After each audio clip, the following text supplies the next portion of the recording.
just starting out. Mileage is 8464. So I've done about 210 miles around the Seattle area, getting things running and rolling. Now we'll meander on our way to Kansas, see how we do. Brakes feel good. There's definitely some squish in the pedal, but I'm running 4 drums, so I guess that's to be expected. Other than that, I got a full load, so it feels a little different heavy. Just feels like we got enough power to move it wherever we want to go, but stopping will be a little bit longer, of course. I guess that's all for now. Okay, so climbing up Snoqualmie Pass, doing 70. It's definitely working the engine. I can go a lot more. I can get more out of it, but I don't know what top speed would be. But this seems to be about the edge of my comfort zone, 70 to 75 for the RPMs. Has plenty of power to pull this at this RPM speed, but I am in third and climbing, and seems to be doing just fine, passing rigs, keeping up with traffic, so on and so forth. Nothing happens fast with this, but it's definitely pulling its own weight, so sort of fun.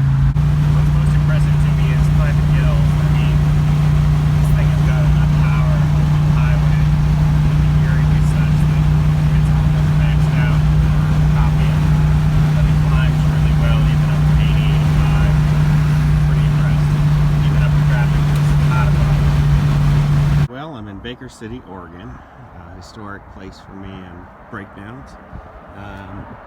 It looks like I've lost fluid to one of the reservoirs again. I may just have an air bubble. The problem is I have no loss of fluid here. So that's good and bad. It means that I am not losing fluid in mass quantities, but it's bad because I'm probably pulling in air somewhere. Got to try to figure out where. So we'll give another update in a bit when I can figure it out. And there's a bunch of cows. Not a lot of options here. I do have a vacuum pump, but I don't really have anything or a good way to pull it out, because most of the time it just bleeds through the lines. So I'm guessing that this remanufactured pump or master cylinder may be no good. I'm going to try to make it into Baker City, see if they have another one. Seems like the most common fail point that could be here. I've checked my lines all the way back. Had fluid at all the calipers, so I'm gonna try to limp it into town and see what we can find. Okay, so I stopped, led the brakes again. I ran a hose up over the tire so that the fluid would come out of the brake caliper would go, well, the brake cylinder would go up and store in the tube. When I'd let off the brake pedal, then the fluid would come back down and keep air from going back in. So sort of a manual self-bleeder, and was able to get pressure in the front too. I'm out of brake fluid, but there's enough in the cylinder to keep me going. I got about 200 miles to go to get to Boise. I'm going to go ahead and get some gas at Baker City, which is about 4 miles down the road, and then continue on my way. I don't have the warning lights. I've got about half of a pedal. I think with a good bleeding, I might get my pedal back. I don't know if it's the master cylinder or if there was just air bubbles in there. One of the cylinders is leaking, letting air in, pressure out. There's really not any fluid on any cylinders, so that's the update. Okay, before I hit the road, getting buckled up here, just filled up with gas. Put 18 gallons in the rear tank. Started pulling air out of the rear tank a while back, so switched it over to the front and got here. I'm going to keep running off the rear tank and then just go to the front as needed.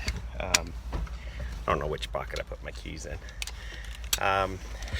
But funny story, I'm at the gas station after I get gas and I go to get coffee, and I pull half a cup of the first pot of coffee and it's cold.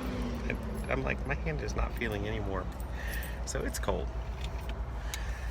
So, dump it in the sink, pull another cup.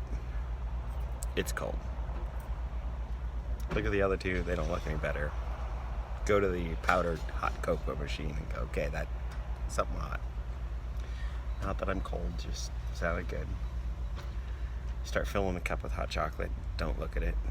Get it 3/4 full. It's almost all water. Dump it in the sink. Finally got some French vanilla something or another. See how it is. Tank of gas. Gonna get on the road again. But I did get a free banana with my coffee. So, hey, something for a win today. Still hard starting. It will start in about 2 more seconds here. It just is slow to start, does fire up, just takes a minute, and burns just a little oil when it first fires up. So, back on the road again. We'll see if we can make Boise this loop. So I made it to Boise. Able to crash at my cousin's house here, and found a pillow with a glass of water here. I have the best family. Going to take the couch because the guest room is full. And I'm just thankful for a place to sleep other than the front seat of the truck, although I should get a night in it before this trip is over. The last hour or so of driving, I had almost no brake pedal, but the last 100 miles, I started off the 100 miles with very little. If I pumped it once or twice, I'd have a decent response from the front brakes. So the plan is tomorrow, find a power bleeder and bleed out the brake system again. I may take apart the portioning valve and see if that has got some junk in it or something, but it doesn't quite make sense. I think most likely either have a caliper that's letting air into the line but not leaking, which is a little odd,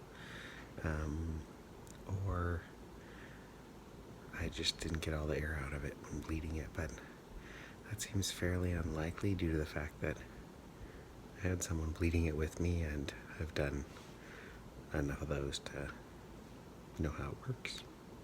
So I think we'll take the portioning valve apart tomorrow, clean it out. Maybe there's something stuck in it, causing the hydraulic fluid to cross over differently or not flow as well to the back brakes or something. I don't know, but still doesn't explain a soft pedal to me.